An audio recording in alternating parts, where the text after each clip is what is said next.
What is going on, everyone? My name is Andy. Welcome back to another Euro 2020 fantasy video. And in this one, I'm talking about 5 players to avoid for your match day 1 squad, at least anyway. And I'm going to give you some pointers as to why I think that. Okay, I haven't just plucked these players out of thin air. And there's kind of 2 caveats. One, this doesn't mean that you have to avoid them for the whole tournament. It doesn't even mean that you have to avoid them for match day 1. This is just my opinion. And also, I've picked fairly highly owned players. Obviously, as we get closer to the deadline, right, the first deadline for match day 1, that might change. These players might just drop down in ownership anyway. There might be other players that we need to look to avoid. But right now, I thought as the game has just started or just launched and we're starting to do content, let's talk about 5 players in particular. I know there's some big names on here. It doesn't mean that I think they're bad players.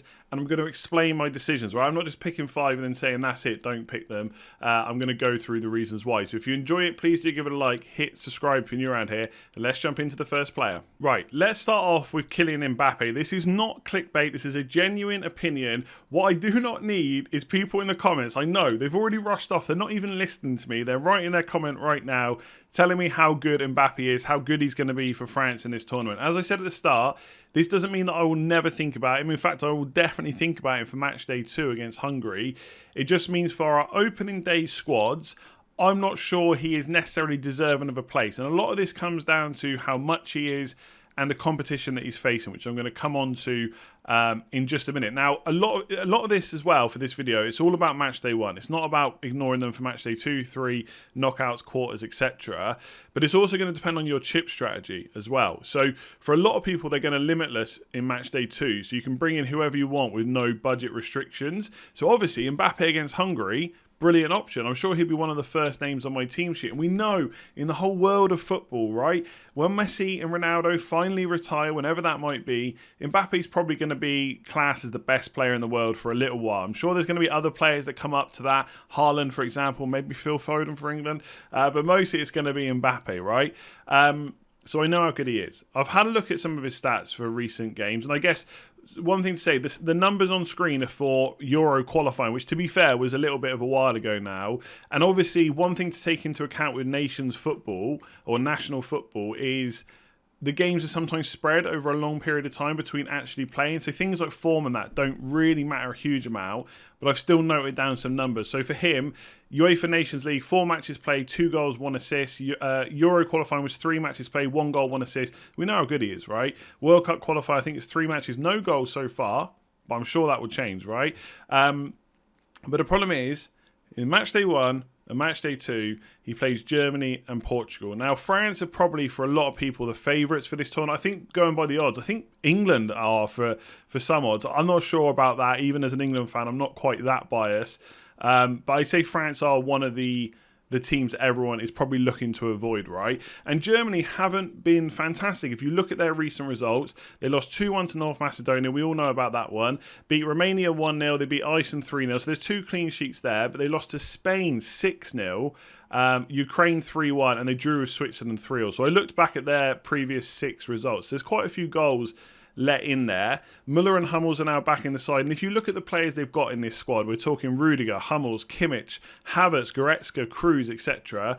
You just wouldn't write that set of players off. Then they've got Gnabry. Muller's probably going to play as like a number 10, I assume, which is how he plays, like as a second striker. You just wouldn't write them off. But for me, you'd be better off having like a placeholder for match day 1, like a Cristiano Ronaldo, who is also 12 million, and then converting him maybe to Mbappe for match day 2 if you're not using the limitless chip, which I'm sure I'm going to mention like a million times. So for me, nothing against Mbappe. He's a great player. I just don't like the fixtures. Even if you look at Portugal's results, they beat Luxembourg 3-1. Serbia was 2-2. They beat Azerbaijan 1-0. I'm a little bit better with country pronunciations than I am player. Croatia, they beat 3-2. They lost 1. And then this is where it gets interesting. So once all those results are done, they've actually played France in their last kind of 6 matches. So Portugal and France played together. France beat them 1-0 in one of the games and they drew 0-0 in the other. So there wasn't many goals in either game. So I think Portugal and Germany, like, this is being classed as the group of death. I think it absolutely is. And for me, Kylian Mbappe right now is, at the time recording, he's 35% owned. I think there's much better options out there. Let me know what you think in the comments below. I know, if you've made it past Mbappe, there's going to be some people now telling me just how good Bruno Fernandes is. I'm even wearing the Man United shirt just for this occasion. Okay, we lost in the Europa League, but Bruno Fernandes has been a revelation, I would say, for Man United since he came in. One of the best signings in recent years. I had a look. It's 18 goals, 14 assists in the Premier League this season. Yes, I know, some of them were penalties, 9 to be precise, but that would still leave him with over 20, I think it's 23 returns if you take out the penalties, which is still pretty decent over a 38 game season. The thing with Man United is he's pretty much the main man. Okay, Cavani's great up front. Pogba, when he's on it, is brilliant as well. But Fernandes, since he's come in, has been the mainstay of that team and the talisman of the team. And sometimes a player will do that for their club and then they'll do that for their country as well. So Harry Kane, for example, he is the talisman for Spurs, and he pretty much is for England as well. If England are going to get a goal, it usually comes through him.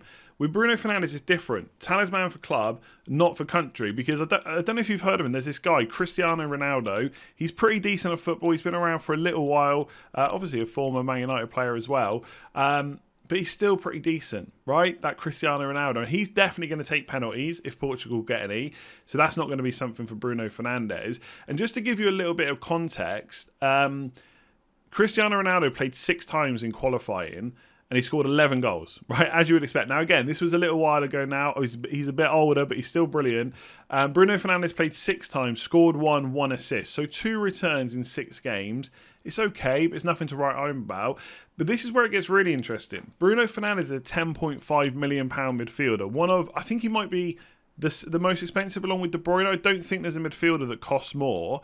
But Bernardo Silva, he played 6 times in qualifying as well. I don't know if it was the same matches as Bruno Fernandes, but let's say it probably was. I've not double checked that. He got 3 goals and 6 assists. 3 goals, 9 returns, and Bruno Fernandes got 2. So the roles in the national team, looking at that. Now, I've not watched every Portugal game. I'm not going to sit here and pretend that I've watched many of these national teams week in, week out, because obviously I don't. 1, they don't play, and 2, I'm mostly watching England, right? But that tells me a story that Bernardo Silva's managed to get 9 in 6 games and Bruno Fernandes has got 2. Now, if you're a Portugal fan, let me know in the comments below if I'm incorrect here. But for a £2 million saving, if you just want to target Portugal and you don't want to go for Ronaldo, for me it feels better to go for one of the cheaper midfielders like Bernardo. Jota could be an option, but I don't know if he's completely nailed on. Again, if you're a Portuguese fan of football, let me know in the comments below. But a lot of the predicted lineups I've seen don't have him in, but they do have Bernardo Silva. So I think Portugal, if you're using both your chips in the group stages, they could be worth targeting. So you could go for Ronaldo plus a midfielder if you wanted to. But again, I think you'd find it really difficult to spend 22.5 million euro, I should say, of your budget going for Ronaldo and then going for Bruno Fernandes as well. So for that reason, no penalties, a little bit more of a restricted output in terms of goals and assists for his country, I'm saying he's an avoid. So I'm reliably informed the pronunciation, I'm not even pronouncing the word pronounce right, am I? Is Loic Remy, right? And he's very popular. I think he is, at the time of recording, 46% owned, £4 million midfielder. And maybe it's a little bit controversial to put him on this list. Also, for the eagle-eyed viewers who watched my first draft video, you'll know he was in my draft. Now, I don't purposely do that to kind of create false information that I'm then going to go and change the team and I've just done that team for the sake of it. But I do put together a team, not quickly, I've given it some thought, but that I know will need to make changes. And one of the things I will do is usually put most of the cheap players that I can get on the bench who might get some minutes and then work out how to upgrade them later on. So when I do an updated draft, he may or may not be in the team. I don't think he will be, to be completely honest. The reason for this is, right, he's I keep saying pounds, not euros, but it doesn't really matter. But I mean, I guess it does, but it doesn't. €4 million. He's one of only 4 players that are priced that much for midfielders. Now, in a usual fantasy game, like Fantasy Premier League, which I cover a lot of, having a bench fodder option like that is good, right? Sometimes. It's good to have a playing squad, but in FPL, you can get away with having someone on your bench who doesn't play, because then you can spend your money on the first 11. But in this game, there's so many subs, right? You can sub basically all the 4 players on your bench. You can sub on, depending on how many points you've got, etc. I won't go into that in too much detail now because I've talked about it enough. And you can change captaincy as well. So by having a player that's not likely to start, that's probably not a good thing. He's not going to get you any points. He may come on, because if you look at the stats on screen for qualifying, he played 2, but he didn't start either of them. But he did come on and did get a goal in one of the games. So potential for some attacking returns, I guess. But ideally, you want to find a way to boost the amount you spend on this spot. So if you've got like 3 premium strikers, let's say you've got Mbappe, Ronaldo, Kane, or Depay, Kane, Ronaldo, whoever it is, maybe it's time to look at whether you can go to like 10 million or 9 million or 8 million and spend that money elsewhere. One of the upgrades you could do is nego to like a 5.5 million midfielder instead, potentially. And there are a few that are going to play and more likely to get you some points. Like Souček, for example, is not 5.5, he's 6.5, but even he has 7 goals. I think it's in like 25, 29 games, something like that. But there's basically reason to spend more money. I think in this particular game, especially in the group stages where, again, you're trying to target the weak fixtures, it's really the only time you get to play that kind of game. Because when you get into the quarters and the semis, it's going to be, for the most part, the best teams. And in knockout football, rather than group stage is obviously part of a knockout tournament, but when you get to knockout stages, sometimes it can be tight because teams don't want to lose the games. There's less goals and stuff like that. That's probably not as likely in the group stages. So I can see why people have got him. I have him for now, but I'm going to take my own advice and I'm probably going to avoid him as well. So 4th on the list is Matthijs de Ligt, and I know that is a proper English way of pronouncing the name. I know Dutch people don't pronounce it like that. I used to work with a few Dutch people when I was at EA, and they always tell me exactly how to pronounce the names. Just never going to get it, I don't think. But I don't think that's too bad, right? 5.5 million defender. No players on this list, by the way. They're not in a particular order, right? So I don't necessarily think that avoiding the Netherlands defence in general is the way to go. But I think there's possibly cheaper ways to get into the team.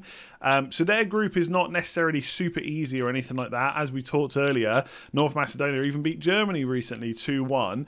But I do think they are the best team from the group. And if you're going to go for clean sheets in this group, it probably is the Netherlands. Although I looked at recent results, or their most recent results. So they beat Gibraltar 7-0 and Latvia 2-0. So that was 2 clean sheets. But then they lost to Turkey 4-2. They beat Poland 2-1, Bosnia and Herzegovina 3-1 they beat, and then Italy 1-1. So they're not conceding a huge amount of goals in most of these games apart from Turkey, but not a huge amount of clean sheets. But that could be different in the group stages. Netherlands is definitely a team that I want a defender from because I think they provide value. I just don't think that de Ligt provides that value at 5.5 million. Now, obviously, one of the reasons you pay a bit more is he's going to be absolutely nailed on in that team. But like I said, there's potentially better ways to get into that defence. And we're going to have to keep an eye on friendlies as we go. So Wijndal, I think it is, he's played a part in 5 games in the Nations League and 4 starts in those games. It was 5 games for Nations League and the World Cup qualifying I looked at. And he started in 4 of those games. So he could have the left-back spot nailed down, although I have seen some predicted lineups having Blind on the left or even Van Aanholt on the left, but a few that I've seen have de Ligt and Blind in the centre-back positions. It's more rubbish name pronunciations, and then Wijndal on the left, right? So if he plays in the friendlies and it looks like he's going to start, he's only 4.5 million. Alternatively, if you wanted to fill out your defenders with other players, Tim Krul is also in a lot of predicted lineups at 4.5 million as a goalkeeper, which seems pretty cheap to me. Now, Silasson at 5.5 million, he used to be the number 1, but I've had a look, and over the last 6 matches, the same ones that I looked at for Wijndal, Krul has started 6 of them, 6 out of 6. So if he keeps starting in the friendlies, he probably is the number 1 goalkeeper at 4.5 million. So I like targeting the Netherlands defence. I just think there's potentially better options for less money. And obviously, yes, we want nailed on players, but if we can get that for 4.5 million instead, then de Ligt could be an avoid for me. I'm telling you now, if there's a fantasy football game that involves Kante, he is always highly owned, right? I see this in FPL. I'm sure he'll be highly owned at the start of next season. The time recording, he's 31% owned by all managers so far that have signed up, right? He's only 5.5 million mid, so he is one of those cheaper midfielders. I said earlier for Nago, people should look to maybe spend 5.5, but I don't think Kante is the one. Now, one of the reasons why he's always so highly owned is because people know him, for a start, right? Well-known players are often higher owned until you think about it a bit more and you start learning about different players from different countries, which is what I'm going to be doing as I go as well. But also, a lot of people that probably play this also play the Champions League UEFA official game. Now, I haven't played that, but I've had a look, and one of the things people have been telling me is that ball recoveries and stuff like that is a thing in those games. So someone like Kante, for his defensive work, can pick up a few extra points. But in this game, there is no points for that. It's pretty much all just clean sheets for defenders and then goals and assists. It's basically it's basically a basic version of fantasy football, a bit like Fantasy Premier League. And I've had a look at Kante. He's got, let me see here, 2 goals and 1 assist in 43 games for France. So we all know that, right? He's not in there for his attacking rate. He's in there for his exceptional, probably best in the world in some cases, defensive work. And then I had a quick look at other 5.5 million pound midfielders. So there's Yaziki, definitely not how you pronounce it, from Turkey, Yazici. He's got 1 goal and 6 assists in 29 appearances. So these players are priced at 5.5 for a reason, right? They're not super attacking, that's why they're cheap. But there are probably players that are a bit more attacking than Kante is, right? Even Davy Klaassen, every time I say a name, I'm waiting for people to comment. For the Netherlands, he's got 5 goals, 3 assists, 8 returns in 22 matches. He's also 5.5 million. Whether or not he's completely nailed on, again, Dutch people, let me know in the comments below. But there are potentially better options for 5.5 million. So Kante, I love the guy. He's one of my favourite players in the world, I would say, in terms of the job that he does for the team. I would love him if he wants to come to Man United, but for the purposes of this game, hard avoid. That is it for this one. If you have enjoyed it and you found it useful, please do hit that like button and hit subscribe as well. Plenty more videos to come for Euro 2020 Fantasy. There'll be another one out straight away tomorrow at the same time. Also, if you disagree with any of the picks, please do let me know why below. Don't just say you disagree or I'm an idiot, I don't know what I'm talking about. Even though that might be true, let me know why. I haven't just picked these players because they're big names that are going to get clicks like Mbappe, Fernandes, etc. I think there's genuine reasons why you shouldn't necessarily pick them, especially for your matchday 1 side. At some point, I'm definitely going to own Mbappe. It might even be matchday 2. But right now, we're thinking about building our opening squads. I also want to say a big thanks to Marco, who designed this intro here and the outro screen, and also Alex, who helped me with the graphics for all the rest of the stuff you saw in this video, basically all the player images with the fixtures and the groups. It looks absolutely great. And I love it. So yeah, I'll leave it there. Hit that like button, hit subscribe. I'll be back tomorrow with another video. Until then, good luck with your tinkering.